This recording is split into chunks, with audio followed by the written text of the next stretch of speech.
Why does China want to get so heavily invested in alternative energy in Latin America? Sure, Alex, thanks, and great to be here. It's a very interesting question. As you said, 2 of the 5 largest clean energy project owners in the region are now China-based, and the other 3 are based in Europe. So we can definitely say that purchases of wind and solar assets are reshaping, by Chinese companies, are reshaping Latin America's renewables landscape.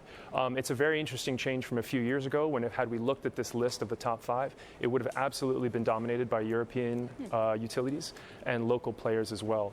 Historically, China's role in renewable energy in the region has really been as a supplier of PV modules, which increasingly cheap solar equipment is one of the key driving forces behind renewable energy's rise. So this is a very interesting change and really a transition from Chinese companies being primarily suppliers of PV modules and branching into a role of being more of key investors in Latin America's utilities and more broadly infrastructure. Can you give me some perspective of how much money has gone into Latin America from Chinese companies in this industry? Absolutely. We've seen a couple of very interesting deals recently with Sempra's divestiture of its South American operations.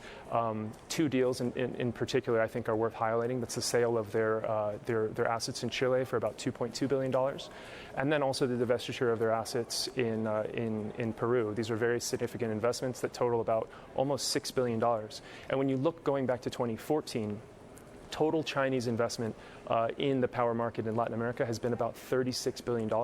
So it's very significant and is providing really a lot of liquidity to the market as investors like Sempra pull back.